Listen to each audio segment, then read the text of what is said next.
Here are the horoscopes for the week of the 9th to the 15th of December 2024. So some big movements last week. We saw Neptune turn direct, which can feel very nebulous, quite shaky if you like the ground solid under your feet and a clear mind, but an opportunity to tune in to the wavelengths beyond the five senses. So Neptune will go direct now and cross over the equinox point next March, and the keynote for this last leg of Neptune in home sign Pisces is purity and almost a sense of innocence, because Aries is the first sign of the zodiac. We need to let go of heavy adult baggage. I almost see this as a rebirth. So this is working very closely with Pluto in Aquarius, which is all about deconstructing, decluttering, getting rid of that baggage, and working in combination a very powerful couple of months ahead, letting go of what's not us, any blockages and limitations, and opening up and cleaning our vessel and remaining still and receptive for the new energies that will be flooding in to Neptune in Aries in the spring. Then at the weekend, and still sensed today, is the Sun opposite Jupiter.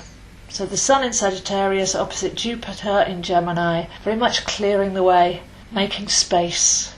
Jupiter's retrograde, so we're going in, getting rid of any false thought, wrong think, programmed ideas, beliefs, and that will make a lot of space for us to really tune into our inspiration, receive higher thoughts and insights. So Sun opposite Jupiter is a double golden aspect. Jupiter's almost like a second sun in signs of fire and air, in signs of intelligence and wisdom. Then there are chances that flash insights can come through once we have unbusied the mental space, or decluttering too much information and actually really getting to the point, seeing the central point of something. By the 12th we have Venus opposite Mars. Venus and Pluto still working very closely together, purifying our heart and our resolve. Opposite Mars, and the Venus-Mars tango has been going on since last year and will end next spring as well, making critical aspects to each other, really helping us to balance out our own masculine, feminine, our relationship with the opposite sex, finding what we love in our heart and acting upon it, finding our passion and our creativity. So oppositions aren't bad, they can just bring things to a necessary culmination point.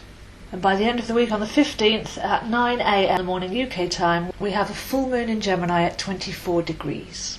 So once Jupiter has helped us clear out the noise and the clutter, then maybe this will be a moon where we can tune in to the feelings of what we're thinking, to our real brain, which is the heart, to ancient wisdom with Sagittarius, to unlearning what's wrong, making space for real realizations to come in. So there's a sensitivity and a deprogramming aspect to this Jupiter retrograde in Gemini and the coming full moon in Gemini. But the sensitivity comes in with Neptune turning direct. Can we tune into higher intelligence, emotional intelligence, psychic sensitivity, and give the mind a rest? Just give it jobs to do on a daily basis rather than the task of running the whole show. So very big things going on every level, especially for the fire and air and water signs, which can leave us feeling a little bit unstable, shifting energies all around, but does teach us to detach from the outside mundane world and retreat into our inner cosmos, to connect to the divine within, to trust our intuition, to listen, to observe, to feel, and to sense our way forwards.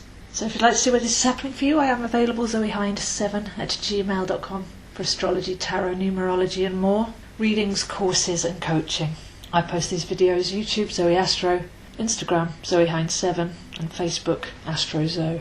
So big energies swirling around just like the storms we're experiencing, shaking things up, making some space, slightly unnerving feeling as we head into very uncharted waters. But this winter has always been about recentering deep within ourselves, not relying on external structures, not giving our power away to others, and even not having to do, know or control.